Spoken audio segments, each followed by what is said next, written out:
Salut les otaku, on a décidé dans ce nouvel épisode de Regard sur le manga de vous apporter du dépaysement et du soleil avec un manga peu commun mais diablement efficace, Bright Stories de Kaori Mori, en cours de publication chez nous par les éditions Kiun. Si le nom de la mangaka ne vous est pas inconnu, c'est normal car elle n'en est pas à son premier coup d'essai en France, puisqu'en 2007, sa précédente œuvre Emma avait été publiée par Kurokawa, mais faute de succès, l'éditeur français avait décidé à la fin de sa publication d'en arrêter sa commercialisation. Ce n'est que 4 ans plus tard, en 2011, que nous avons pu découvrir enfin son dernier manga en date, Bright Stories, par le biais de l'éditeur Kiun. Au niveau de l'histoire, Bright Stories nous plonge au 19e siècle, en plein cœur de l'Asie centrale, où l'on suit le quotidien de tribus de leur activité, que ce soit la chasse, les mariages arrangés, les magnifiques broderies, mais aussi les guerres de territoire.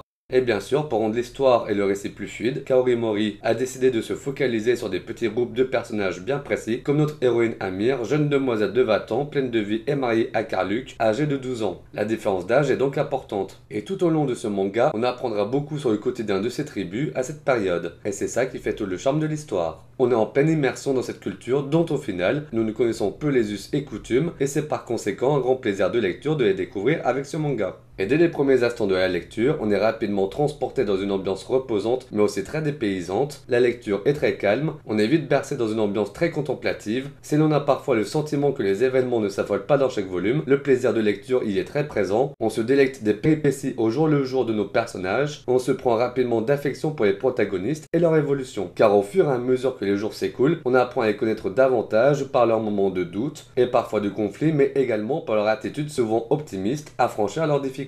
Nous sommes dans un manga tranche de vie et il est nécessaire pour l'auteur de montrer tous les aspects de la vie à cette époque. C'est là que tout le talent de la mangaka s'exprime, elle va directement de la simplicité et l'émotion, ce qui provoque immédiatement un sentiment d'empathie et d'appartenance chez le lecteur. Rarement un manga tranche de vie s'est montré aussi immersif et est parvenu à marquer autant le lecteur par des scènes anodines, comme par exemple une simple chasse au gibier partagée entre Amir et son mari. Ou bien quand un peu plus tard dans le récit, on rencontre Paria, une jeune fille fougueuse, colérique et garçon manqué, très peu habile de ses mains, qui se soucie de ne pas avoir encore trouvé de prétendant au mariage et qui, une fois avoir rencontré le garçon souhaité, se démène pour faire des efforts et devenir une femme modèle. C'est ces petits moments de la vie de tous les jours que Kaori Mori va nous montrer avec brio. Graphiquement, Kaori Mori s'est grandement amélioré depuis sa précédente œuvre Emma. Avec Bright Stories, elle nous offre des planches d'une richesse inouïe. Les paysages sont très fins et réalistes et l'on comprend alors pourquoi son œuvre est publiée dans un bimensuel. Le découpage des planches sait être à la fois simple avec des plans larges dans les moments de calme, mais également plus resserré quand l'action devient frénétique. La percussion visuelle est alors marquante. En ce qui concerne l'édition de Kiun, on est encore une fois dans l'excellence, le papier est de qualité, mettant en lumière encore davantage le talent de Kaori Mori.